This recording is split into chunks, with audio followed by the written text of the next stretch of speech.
Why is every nurse visiting you, human? The alien doctor wasn't ready for the truth. The alarm tore through the medbay before I even reached the door. Red light bled across the walls. My assistant screamed a number at me that meant a patient was dying faster than my instruments could keep up with, and I had exactly 90 seconds to stop it. The gurney burst through the doors with 2 orderlies pushing it, and a trail of blood marking the floor behind it. A human, male. His chest had been torn open by a piece of shattered hull plating, and his blood pressure was falling so fast that my scanner refused to give me a stable reading. I had seen 1,000 emergencies in 140 cycles of practice. I had never seen a human bleed out this fast and still be conscious enough to speak. "Name," I said, my hands already moving, sealing the wound with a foam clamp, while my second set of arms prepared the sedative. "Daniel," he said, through gritted teeth. "Daniel Hart. Stop talking, Daniel Hart. Can't. Helps with the pain." I did not have time to argue biology with a dying man.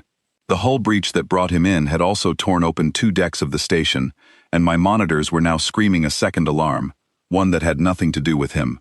Somewhere below us, the station's coolant lines were failing, and if they failed completely, we would lose the reactor within the hour. I pushed that thought away, one emergency at a time. I sealed the last of Daniel Hart's wound, forced stabilizing fluid into his veins, and watched his heart rate climb back from the edge of nothing. It took 11 minutes. It felt like 11 years. When his vitals finally steadied, I stepped back from the table and allowed myself one breath. That was when I noticed the nurse standing at his side, holding his hand, even though the surgery had already ended and there was no medical reason for contact of any kind. Her name was Priya. She worked the early shift, quiet and efficient, the kind of nurse who never spoke unless spoken to. I had worked beside her for 3 cycles, and could not remember a single conversation between us that lasted longer than a status report. "He is stable," I told her. "You can return to your rounds." She did not move. "Priya. He asked me my name while you were still stitching the artery," she said quietly. "He asked if I was scared. Nobody has ever asked me that in this bay, not once." I told myself it meant nothing. Patients say strange things under stress. I turned back to my instruments, because the second alarm had not stopped, and I did not have time to examine sentiment when the reactor situation demanded my full attention. The next 6 hours are difficult to describe cleanly, because they did not happen in order so much as they happened all at once. Engineering reported that the coolant leak was worse than first estimated. Captain Ella Grant ordered a partial evacuation of the lower decks. My medbay filled with minor injuries from crew members rushing through corridors too fast, slipping, colliding, panicking in ways I had trained for but never actually witnessed at this scale. And in the middle of all of it, Daniel Hart, still strapped to a recovery bed with half his chest wrapped in medical foam, kept talking. He talked to Priya about her twin sister back on a colony, 3 systems away. He talked to Oliver, one of the orderlies, about a card game he had learned from his father. He talked to Grace, a young nurse still in her first cycle of service, and told her that the shaking in her hands after her first real emergency did not mean she was weak. It meant she cared, and that the day she stopped shaking was the day to worry. I watched this happen while treating burns, fractures, and 1 case of oxygen starvation, and somewhere in the chaos, I began to notice something odd. The nurses kept returning to his bed, not for medical reasons. Between tasks, during breaks, even during moments when the station alarms were still screaming, they drifted toward Bay 7, like it was the only calm point in a burning building. I did not have time to solve that mystery. I had a reactor to worry about. Ryan Locke, the chief engineer, arrived in my bay with a burn along his forearm and a look on his face that told me the coolant leak was the smallest of our problems. "The primary line is gone," he said, wincing as I cleaned the burn. "We patched what we could, but the backup system was never designed to run this station alone. We have maybe 3 hours before the core temperature climbs past safe limits. And after 3 hours? After 3 hours, this station stops being a station." I finished dressing his arm in silence, my mind already racing through every version of this crisis I had trained for, and none of them matched what was happening now. A station this size held over 400 people. An evacuation of that scale, with only 2 working shuttle bays and 1 damaged docking ring, would take far longer than 3 hours. There has to be another option, I said. There is, Ryan said. But it means someone has to go into the lower coolant shaft and manually reroute the secondary system before the pressure builds past the point where the whole corridor floods with superheated steam. And whoever goes down there needs someone monitoring live readings from the surface, guiding them past every valve in real time, because one wrong turn in that maze, and they will not walk out again. Do you have someone who knows that shaft well enough to guide them? Ryan hesitated, and in that hesitation I understood the shape of the real problem. The engineers had schematics, not memory. The only people who actually walked those lower corridors every day, who knew every turn and every shortcut without needing a map, were not engineers at all.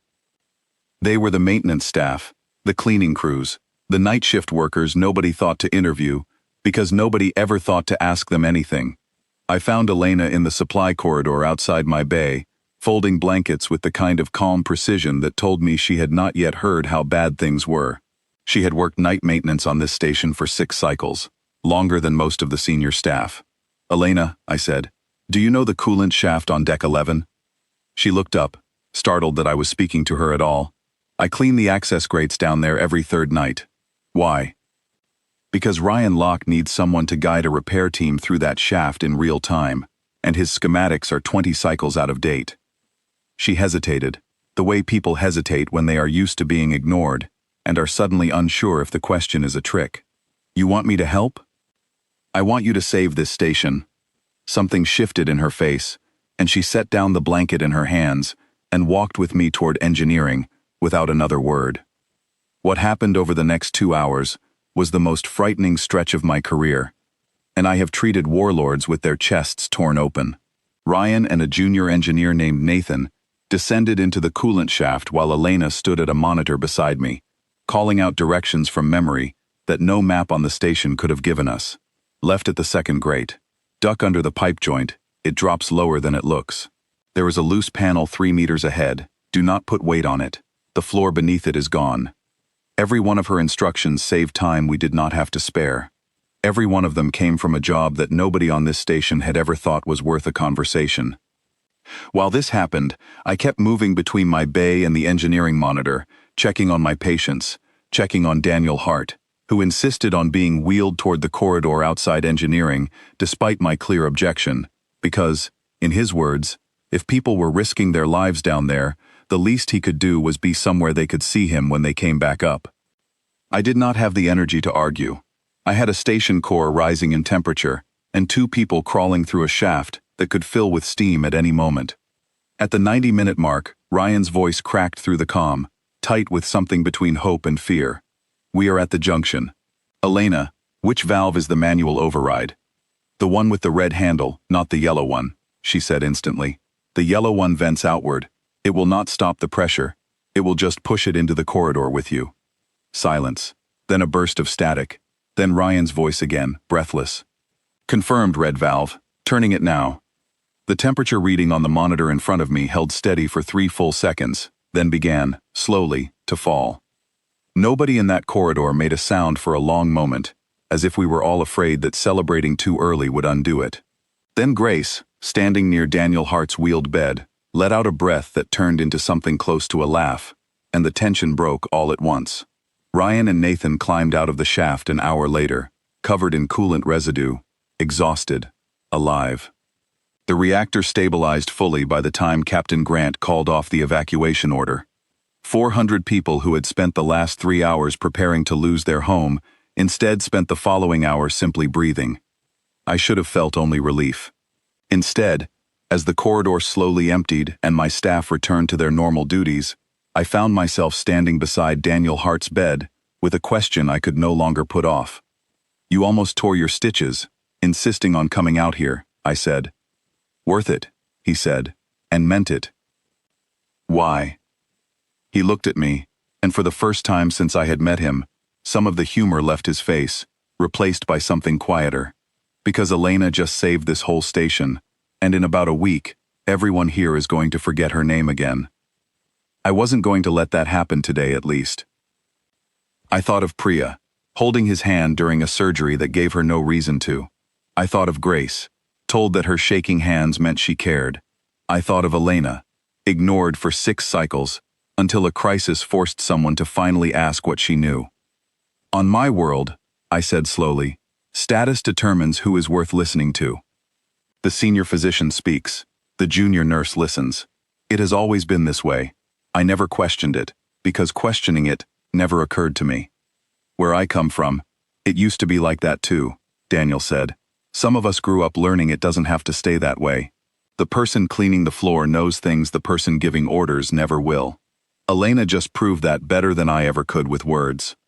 I looked around the corridor at my staff, people I had worked beside for cycles without once learning their full names, their families, their fears. I thought of how close we had come to losing the station, and how the difference between disaster and survival had rested entirely on knowledge held by someone nobody had thought to ask. I did not write any of this in my official report. Some lessons are not meant for medical files. The following morning, before my shift began, I found Elena in the same supply corridor, folding blankets again, as if nothing extraordinary had happened the day before. "Elena," I said. She looked up, still slightly startled that I was addressing her directly. "Thank you," I said. "The station is standing because of what you knew, not because of what any of us with a title assumed we understood better." She was quiet for a moment, and then she smiled, small and real. "Nobody's ever put it that way before." "Then I am late in saying it," I said. "It will not happen again." I walked back toward my bay that morning past Daniel Hart's room, where Priya sat beside his bed, laughing at something he had said, and past Grace, no longer shaking, checking vitals with steady hands. The corridor outside engineering, still faintly smelling of coolant, buzzed with the ordinary sounds of a station returning to routine, unaware of how close it had come to silence. I had spent 140 cycles believing that medicine was only about the body in front of me. It took a single human, half his chest wrapped in foam, to show me that the health of an entire station depended just as much on who we choose to listen to as it does on who we choose to save. Every nurse who visited Daniel Hart that week was not chasing sentiment. They were remembering, for the first time in cycles, what it felt like to be seen as something more than a function, and in the end, that same simple act, the act of truly listening to someone the rest of the world overlooked, was the very thing that kept all of us alive. I never forgot it again.